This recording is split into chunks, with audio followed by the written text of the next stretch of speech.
വന്ന സ്ഥലം തെറ്റിയില്ല.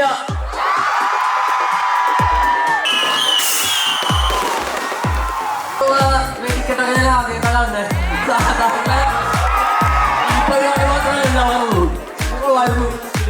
കുറെ ദിവസമായിട്ട് പ്രൊമോഷൻ ചെയ്ത് മടുക്കളൊക്കെ വന്ന എല്ലാ പുറത്തും മാറി കിട്ടി. അടിപൊളി. ആരെങ്കിലും പ്രൊപ്പോസ് ചെയ്യാൻ പാലുണ്ടോ?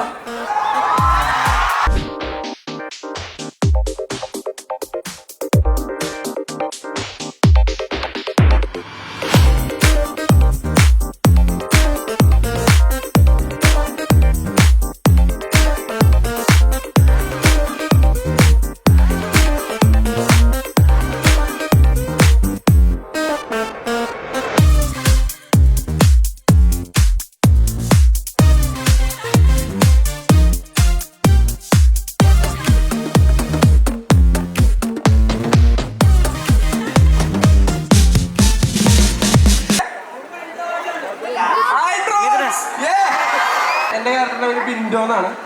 ശ്യാം ഷിൻഡോ ആണ്. അപ്പൊ ചേട്ടൻ തന്നെയാണ്. ശ്യാമിനെ കാണാണ്ടാവും.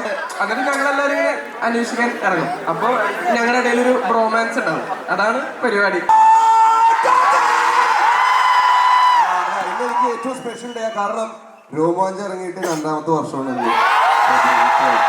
അപ്പോൾ വളരെയധികം സ്പെഷ്യലാണ്. അപ്പം അതിന് ഫെബ്രുവരി മാസം കുറച്ചുകൂടി സ്പെഷ്യലാണ്. കാരണം പ്രമേഹം ഫെബ്രുവരിയിൽ ഇറങ്ങുന്നത്. അപ്പോൾ ഈ വർഷം ഫെബ്രുവരിയിൽ റൊമാൻസ് ഇറങ്ങാൻ പോവുകയാണ്.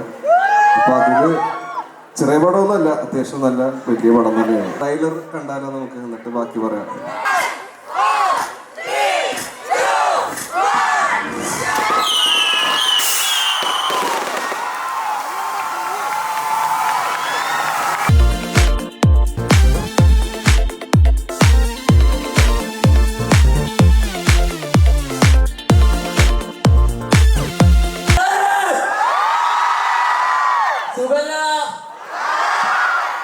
ഓ പൊളി പൊളി. ഞങ്ങളുടെ ആദ്യത്തെ കോളേജ് വിസിറ്റാട്ടോ റൊമാൻസിന്റെ. വന്ന സ്ഥലം തെറ്റിയില്ല.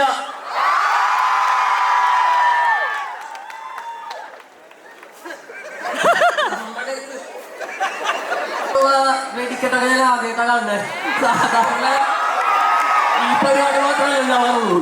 കൊള്ളായിരുന്നു. ഇതില് കംഫർട്ട് ടു വർക്ക്. എഡിറ്റിംഗ് ആണോ ആക്ടിംഗ് ആണോ?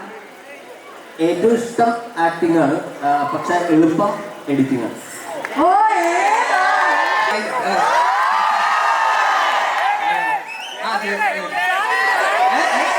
കുറെ ദിവസമായിട്ട് പ്രൊമോഷൻ ചെയ്ത് മടുക്കളൊക്കെ വന്ന എല്ലാ പുറത്തും മാറി കിട്ടി. അടിപൊളി. പടത്തിൽ എല്ലാവർക്കും കുറച്ച് വട്ടുണ്ട്. അത് ഇപ്പൊ ഇവിടെ കണ്ടതുപോലെ തന്നെ പടത്തിലെ വട്ടുണ്ട്. അപ്പോൾ നിങ്ങൾക്ക് മാക്സിമം എൻജോയ് ചെയ്യാൻ പറ്റുന്നത് ഞങ്ങളുടെ വിശ്വാസം. നമ്മളുടെ ഗെറ്റപ്പ് ഒക്കെ നമ്മൾ മാറിയിട്ടുണ്ട്. അപ്പൊ അതേ ഗെറ്റപ്പ് നമുക്ക് റൊമാൻസിൽ പ്രതീക്ഷിക്കാമോ? ഒരു ചേഞ്ച്? കുറച്ച് വേറൊരു പരിപാടി പിടിച്ചിട്ടുണ്ട്. വർക്ക് നമ്മൾ വിചാരിക്കും.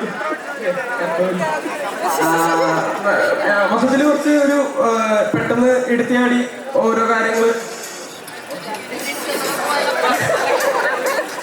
പെട്ടെന്ന് എടുത്തിയാടി ഓരോ മണ്ടത്തരങ്ങൾ ചെയ്യുന്നൊരു ക്യാരക്ടറാണ് ഞാൻ. നിങ്ങളെ കുറച്ച് ബുദ്ധിയില്ലേ? അപ്പോ കുറച്ച് വേറെ പരിപാടിയാണ്. എല്ലാവർക്കും വർക്കാവുമെന്ന് വിചാരിക്കുന്നു.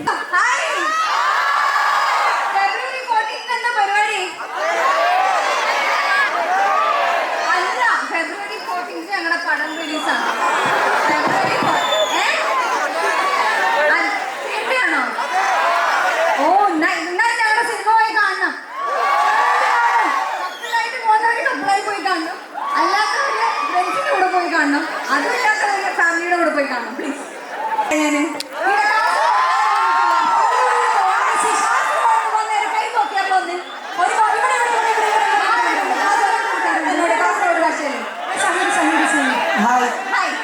കാസർഗോഡ്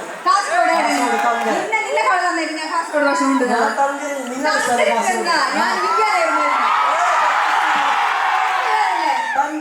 തൊട്ടപ്പുറത്ത് പഠിച്ച ചിങ്ങാല്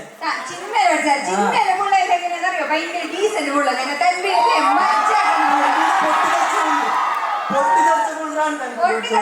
ലൈഫ് എൻജോയ് ആക്കുന്ന പിള്ളേരുണ്ടായത്.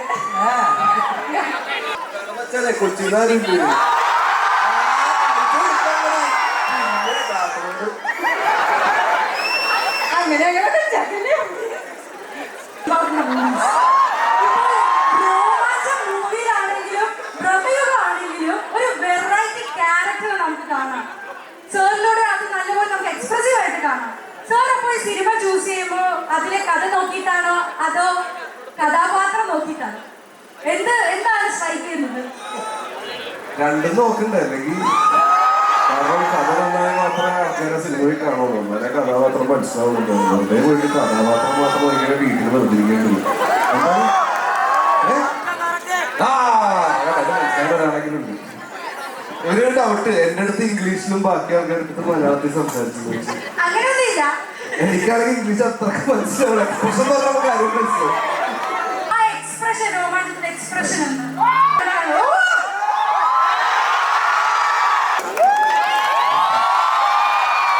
ഞാൻ ഈ പടത്തിലോട്ട് വരുന്നത് ഈ പടത്തിന്റെ ഒരു ആക്ഷൻ മേഖല അല്ലെങ്കിൽ ഒരു പകുതി കഴിഞ്ഞിട്ടാണ് ഈ പടത്തിലോട്ട് വരുന്നത്. കാരണം ഇവര് ഒരു ആക്സിഡന്റ് ഉണ്ടാക്കി അറിഞ്ഞാണില്ലത് അറിഞ്ഞില്ല. ഞാൻ പറയാം. അപ്പൊ സ്വാഭാവികമായും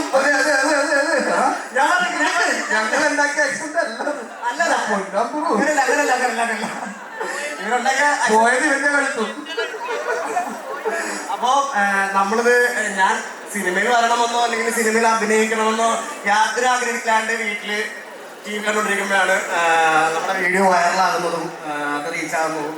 ADG ഡയറക്ടർ എന്നെ വിളിക്കുന്നു. അപ്പൊ നമ്മൾ ഓൾറെഡി ഈ സിനിമയുടെ ഒരു ഇത് കേട്ട് ആക്ഷൻ പരിപാടി സംഭവം കേട്ടിട്ടുണ്ട്. അപ്പൊ നമ്മള് ഈ ആക്സിഡന്റ് കഴിഞ്ഞ നാട്ടിലൊക്കെ സംസാരം അമ്മമാർക്ക് വേറെ പരിപാടിയൊന്നുമില്ല, സിനിമാക്കാരന്മാര് വണ്ടി എടുത്ത്. ആക്ച്വലി നമ്മൾ അങ്ങനെയാണ് കരുതിയത്. ആ സിനിമയിലോട്ട് തന്നെ തിരിച്ചെനിക്ക് പിന്നെ വരാൻ ഒരു ഭാഗമായിട്ട് ഞാൻ ഭയങ്കരമായിട്ട് സർപ്രൈസ്ഡാണ്. കാരണം തിയേറ്ററിലും TV-യിലും കണ്ടുവരുന്ന മുഖങ്ങള് ഇവരോട് അഭിനയിക്കാൻ പറ്റുക, നോർമലി സാധാരണ പൊട്ടൻഷ്യലും ടാലന്റും മറ്റുള്ളവരെ എങ്ങനെ എൻകറേജ് ചെയ്യുക, അല്ലെ മറ്റുള്ളവരെ എങ്ങനെ സപ്പോർട്ട് ചെയ്യുക, പുതിയതായിട്ട് വരുന്ന ആൾക്കാരെ എങ്ങനെ സപ്പോർട്ട് എന്തോ മാത്യു ചേട്ടന് 14th എന്താ പരിപാടി?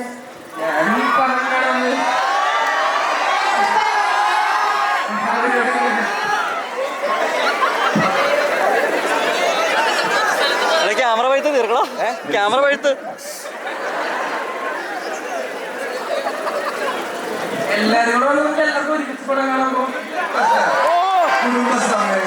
നിങ്ങൾക്ക് ആർക്കെങ്കിലും പ്രപ്പോസ് ചെയ്യാൻ പ്ലാൻ ഉണ്ടോ? നേരെ തിയേറ്ററിലോട്ട് പോവാ. പ്ലാനുണ്ടോ? ഐഡിയ കൊടുക്കാണ്. നേരെ തിയേറ്ററിലോട്ട് പോവാ. അച്ചിക്കായിട്ട് പടം കാണുക. ഇന്റർവെല്ലാവുമ്പോ ഒരു പപ്സും ലൈൻ ജ്യൂസും വാങ്ങിച്ചു കൊടുക്കുക. പടം കഴിയാറാവുമ്പോ എൻ ക്രെഡിറ്റ്സിൽ അവഞ്ചേഴ്സിന്റെ പോലെ പോസ്റ്റ് ക്രെഡിറ്റ്സ് ഉണ്ടെന്നൊക്കെ പറഞ്ഞിട്ട് അവിടെ ഇരിക്കുക. ആൾക്കാരൊക്കെ പോയി കഴിയുമ്പോ പ്രപ്പോസ് ചെയ്യാം. സെറ്റ് ആവും. റൊമാൻസ് ആണെങ്കിൽ കുറെ ചിരിച്ചുകൾക്ക് ഹാപ്പി ആയിട്ടാണ് ഇരിക്കുന്നത്. അതുകൊണ്ട് മിക്കവാറും ഓക്കെ പറയും. സിംഗിൾ ആയിട്ട് ആരെങ്കിലുണ്ടോ? അപ്പോ ഫെബ്രുവരി 14 റൊമാൻസ്